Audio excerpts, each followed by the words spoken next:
Ang ating pong topic ngayon, ito. Yon ang ating topic, ha.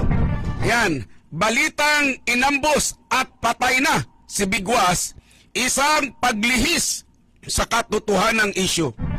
Matnatin nyo mo mga kabigwas, nababalita ng patay na ako.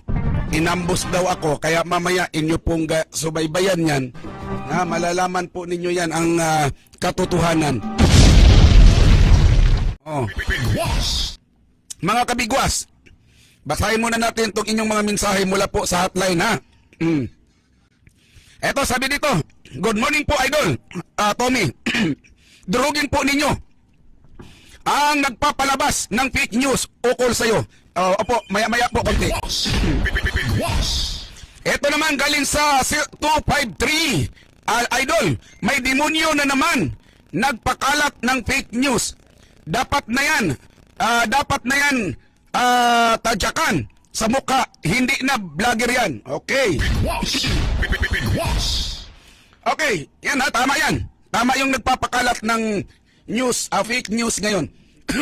Ito, gabi naman din NL, ano po sabi niya, wala na, Renz Albos, ginagawan ka na talaga ng issue, Idol, dahil alam nilang malapit na sila mabubuko.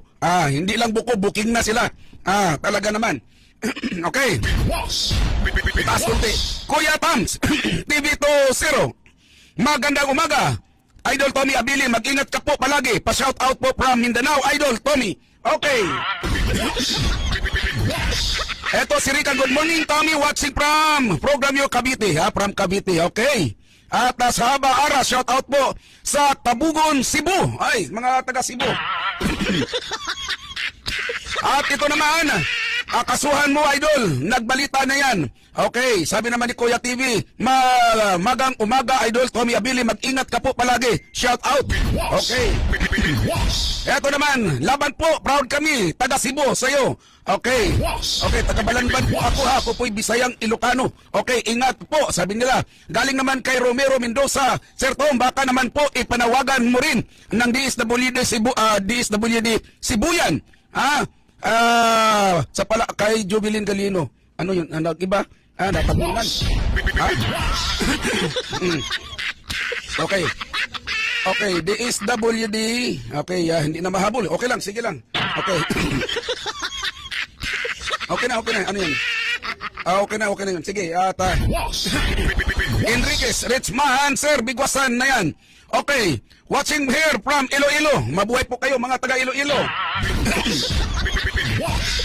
Ito na po, mga kabigwas. Atin na pong itapik ang pangyayaring ito. Ay may lumabas na po na ako ay inambos at pinatay na. Kaya kagabi, maraming nagtawagan sa akin. Meron pa sa ibang bansa umiiyak. Hindi na raw sila makatulog dahil nabalitaan nilang patay na raw ako, inambos na daw ako. Ang ganda ng pagkahanay ng kanilang paggawa. Alam ko naman nagawain talaga nila to . Okay, ito yung kanilang video na dyan po, bagamat mga kabigwas, nakahanda na ba? Mga kabigwas, ito pong vlogger na ito, hindi na, parang aking pagkakaalam, ay ito'y finance ng isang politiko. Sanay na po kasi akong gawan nila ng trolls. Mga trolls ito, paano mo madidimanda, hindi mo kilala. No, di ba? Ito pong tao ito, kaya itong imbestigahan ng mga ahensya ng ating gobyerno kung gusto nilang imbestigahan. Pero kung hindi nila iimbestigahan, talagang totoong magiging ano lang ito, paliwala sa kanila, tuwan-tuwa pa yan. Sabi naman ni Nonoy Villesa, dito sabi niya, Brad, good morning, mamaya na lang ako. Punta dyan sa inyo, nakamonitor lang ako sa'yo. Mabuhay ang grupo ni Nonoy Villesa, lalo na sa FCCW. Okay? Akin pong balikan. Ito pong balita ngayon na ako ay patay na. Kagabi, mayroong nga tumawag sa akin kagabi, sabi niya sa akin makakatulog na ako, sir, sa wakas. Hindi pala totoong inambos ka. Nantakin mo yan. Kung baga talaga, sabi nga talaga niya, akala namin patay na yung aming kakampi. Hindi po.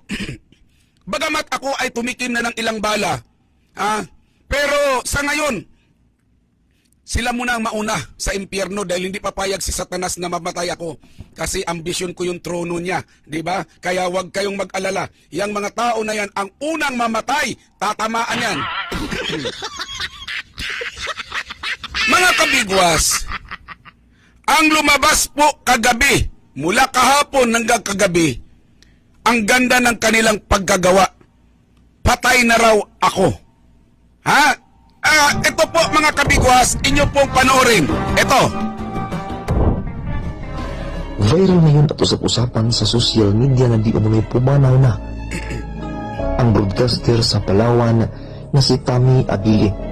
Tami Isa pa! si Abili sa kumukontra sa mga pahayag ng kapulisan doon sa nangyari kay Jubilin Gallino na ayon sa kanya ay buhay na ang nasabing dalaga. At ayaw lang ipalabas ng kapulisan sapagkat ay may kinalaman sila sa pagkawala ni Jubilin Gallino. Ayon nga kay Abili, ay panigurado buhay ang nasabing dalaga at nilinlang lang nila ang publiko para mapagtakpan ang pinagagawa ng kapulisan at sinasabing isang big boss na malaking politiko sa Palawan ang kanilang mga pinagagawa. Palaging sinasabi ni Abili sa kanyang radio program na handa siyang kumontra sa mga pahayag ng kapulisan at handa niyang itaya ang kanyang buhay tungkol na kay Jubilin Gallino na kanyang pinatutunayan at pinatutuhanan na buhay nga ang nasabing dalaga. Matatanda ang halos 2 linggong hinahanap si Jubilin Gallino. At pagkatapos ng 2 linggo ay nakita at natagpuan di umano ang kanyang katawan malapit lang sa kanilang pamamahay sa Barangay Lourdes sa Puerto Princesa, Palawan. Pero marami ang nagdududa tungkol dito sapagkat di umano katawan ni Jubilin Gallino ang mga iyon.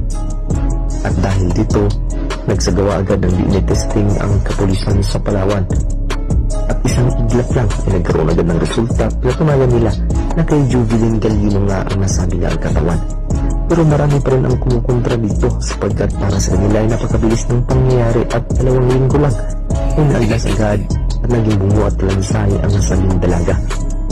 Kaya marami ang naghihinala at nagdududa na may pinagtakpan niya ang kapulisan at sa pahayag ng 2 suspek na umaamin sa kanilang pinagagawa kay Jubilin Gallino na buong pinsan palaman ni Jubilin ay kahinahinala ang kanilang mga sinasagot at paglalantad sa publiko para bagang may tinatakpan sila. At dahil dito ay lumabas nga ang nasabing radio broadcaster at kanyang pinatutunayan at kinukontra talaga niya mga pahayag ng kapulisan at ayon sa kanya buhay na ito na dahil doon ay napupuno siya ng pagbabanta sa kanyang buhay na labis niyang ikinatakot at ito ang dahilan kung bakit ay naghingi siya ng proteksyon sa kapulisan at kay Idol Rafi Tulfo. Yung napakalungkot na balita ang namulat ngayon sa publiko sapagkat ay pumanaw na daw ito nang dahil nga ay may mga tao talagang nagbabanta sa kanyang tinuluyan nga ang nasabing broadcaster. At dahil dito, nananawagan ngayon ang Federation of Journalists doon sa Palawan na bigyan agad ng mabilis na investigasyon at kung sinong nasa likod sa pagtapos ng buhay ng nasabing sikat na radio broadcaster sa Tommy Abili doon sa Palawan.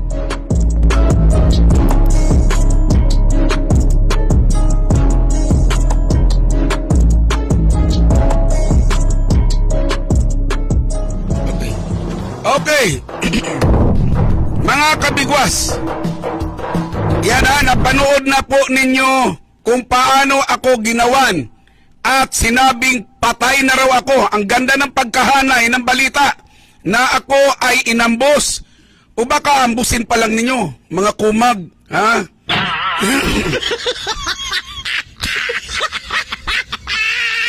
Kinokondisyon ninyo yung isipan ng tao eh. Ikaw buwisit kang vlogger ka.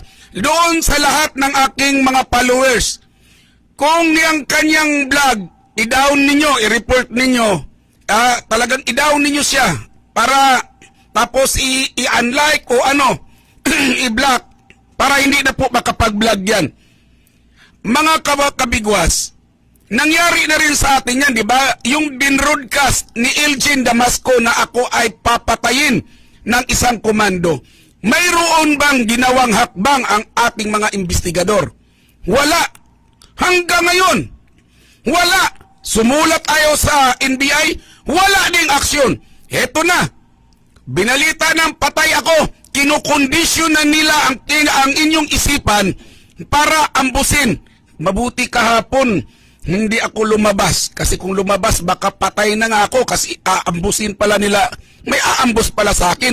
Kinukondisyon na ninyo yung isip ng tao na ako ay papatayin.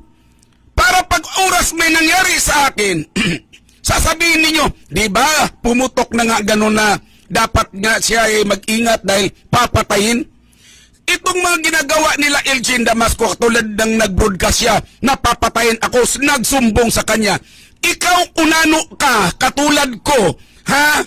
Tandaan mo, kung makaharap ko lang, balatan ko talaga yung ilong mong ingot ka. Ito, wala na itong ginawang, alam ko naman itong ginagawa ninyo ngayon eh.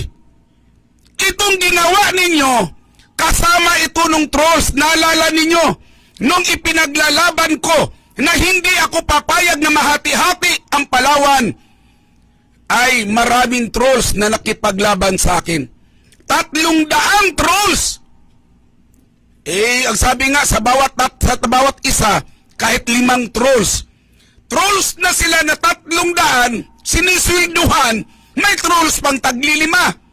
Ang nalala ninyo nung dito pa, nung bumabanat ako ng tuloy-tuloy sa City Hall, di ba may trolls sila, yung bakla na ano yan eh, yung bakla na ano ba yung, ano dyan, Mandaragat? Yun. Walang ibang ginawa yung kung hindi siraan ako ng siraan, kung ano-anong mga ginagawa niya, kinukontra niya lahat. Mga kabigwas, sa totoo lamang, yaan ay isang paglilin lang ng mga kalaban ngayon dito, na ito yung mga naghahari-harian dito sa Palawan. Itong mga ginagawa nila ngayon. Ibabalita pa naman nilang patay na ako, naambos na ako. Kinukondisyon ninyo yung isipan ng tao. Alam ko naman kung sino nasa likod nito. Bakit? Takot kayong ilabas ko ang iba pa na hawak kong mga ebidensya? Marami kayong mga mapanglinlang dito sa Palawan. Na yan ay dapat talagang sugpuin. Ano po ba ang isa sa dahilan? Bakit nilabas nila yan? Marami pa eh. Marami pa akong nakita doon ng mga may nag-condolence pa nga sa akin. Condolence sa pamilya. Anak ng kinupak. Buhay na buhay ako. Baka sila pa ang mauna. Amalay mo, yung gumawa niyan, paglabas mamaya, masagasaan yan, di patayan. Oh?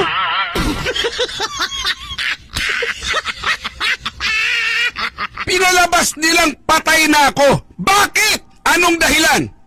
Dahil sa pakikipaglaban ko para lumitaw ang katotohanan para sa Jovica sa Galieno family? Anong gusto niyong mangyari? Sasabayan ko ang inyong kasinungalingan? Matagal na kayo na nagkakasabuatan, lalo na yung bandera na yan. Dapat hindi yan tinangkilik. Wala ba kayong delikadisa?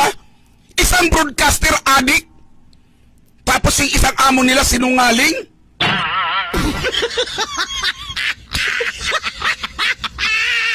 Kung tutusin, wala lang kredibilidad yan. Ngayon, itong pagpapakalat nila ngayon na ako ay patay na.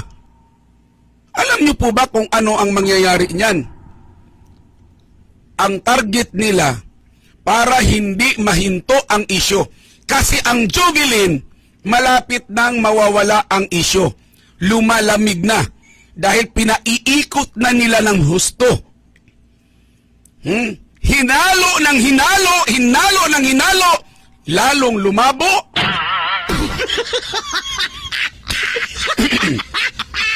Mawawala na kasi ang isyo. Mapupunta na tayo doon sa sinasabing agawan ng lupa at mayroon pa pong isa. Bakit nanahimik si Mayor Byron sa isyo ni Jovelyn Galieno? Bakit? Anong dahilan? Bakit? Dahil ba sa mayroong lumalabas at may rumor ngayon na mayroong perpetual disqualification itong si Mayor Lucilo Bayron ng Puerto Princesa City. Yan kaya, huwag niyo buksan.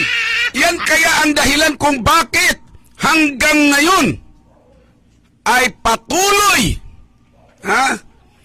patuloy nananahimik siya, mga kabigwas. Ano po ba? Oo, sarado nyo. Yun. Ngayon, mga kabigwas, ito lang ang aking, napasensya kayo na i-interrupt ako.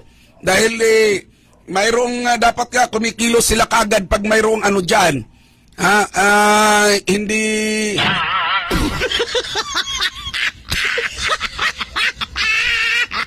Ito po, mga kabigwas. Bakit na gusto nilang ilihis?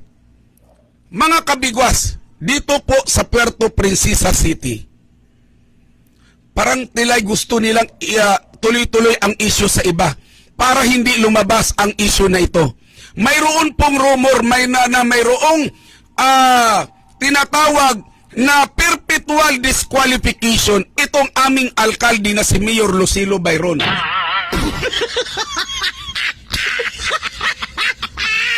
Batay doon sa rumor na lumalabas, nanggagaling ito sa Sandigang Bayan or sa Ombudsman. Hindi doon sa kasong kinakaharap ni Mayor Lucilo Bayron, lalo na yung tinanggi niya na anak niya yung isa na nagpapakwari dito sa Puerto. Tinanggi niya yun Hindi po niya yun inamin na anak niya.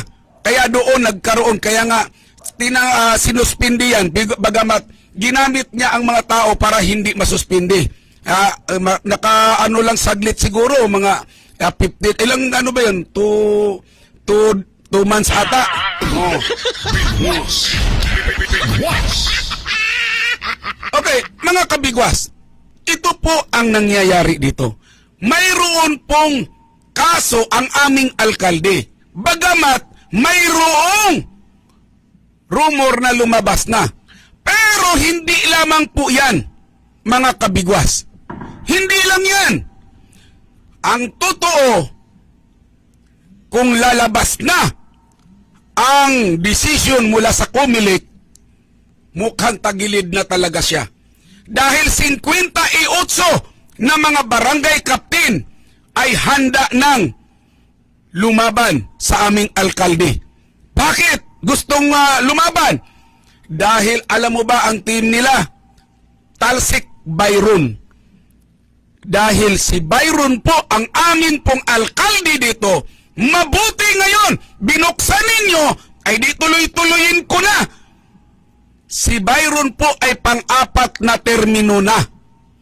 Ipinaglalaban niya na 3 pa lang daw. Dahil nagkaroon daw ng, anong tawag nito? Recall. Kung saan nanalo pa rin siya.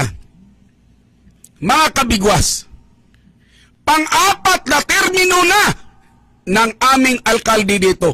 Kaya naghain ng demanda sa Comelec itong grupo na ito. Tingnan mo, ilabas natin. Ayan yung, ayan. Mula po sa grupo ni Binhar, Hamsayin Halipa, Salvador Huwab Tinay, at Lawrence Malakaman Henibo.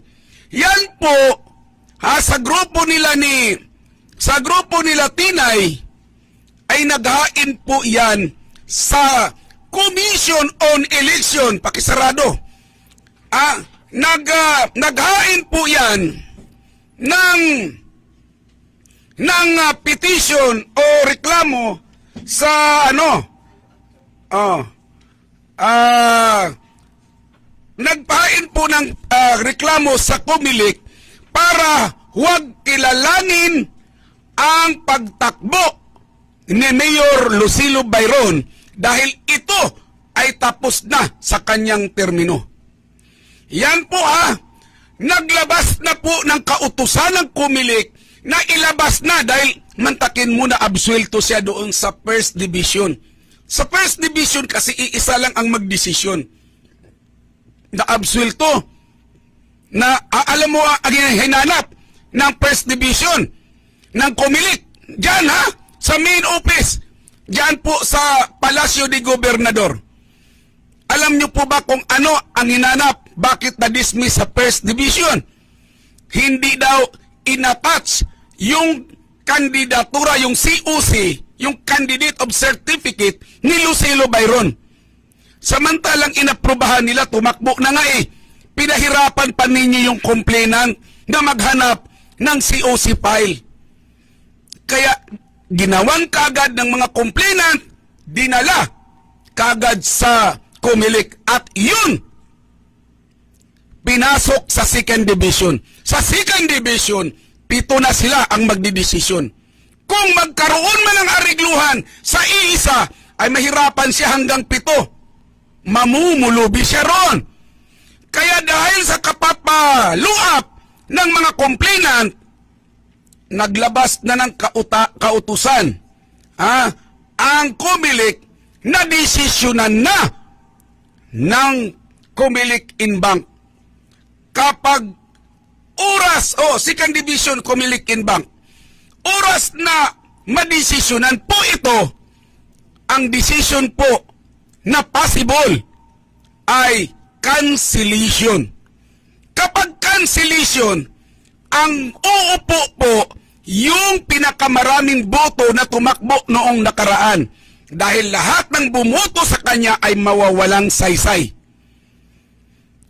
Kaya, dalawa ngayon ang problema dito sa amin po sa Puerto Princesa City. Hindi naman po ako naniniwalang gahaman sa kapangyarihan. Sa bagay, wala nga siya, mabait nga siya, wala nga siyang pakialam dito sa kaso ni Jovelyn Galieno na nagiging buto-buto na Wala siyang pakialam. Mabait. Kaya yan ang pinangangambahan, hindi ko malaman kung yan ba ang dahilan. Bakit hindi pinakialaman ang investigation ni Jovelyn Galieno? Ngayon lumabas na ngayon, ako na naman inambos. Bakit? Gusto nilang ibaling ang issue sa akin at doon kay Jovelyn Galieno. Hindi matatalakay ito. Ngayon ako mananawagan ngayon sa Comelec. Kung hindi kayo, mga ungas, bakit dinilipan ninyo? Ilabas na ninyo. Kung cancellation cancellation. Para magpalit naman kami ng alkalde na rito.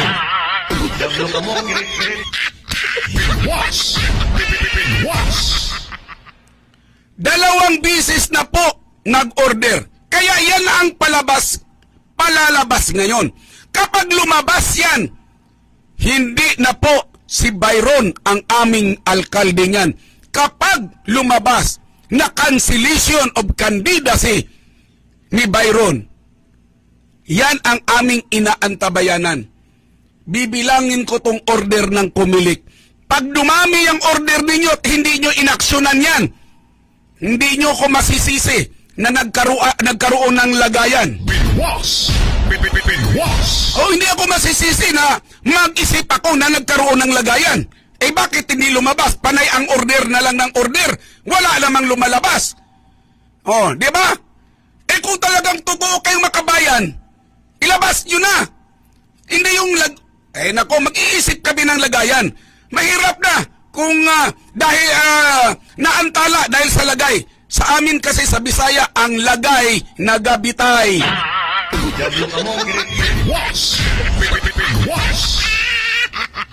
Mga kabigwas, yan ngayon ang gustong ilihis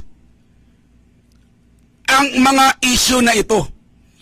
Gusto nila manatili tayo rito. Gusto nila nandoon kay Jovelyn Galieno. Ngayon alam nilang pawala na ang issue kay Jovelyn Galieno. Ang gusto naman nila ngayon, si Bigwas daw patay na, inambos na.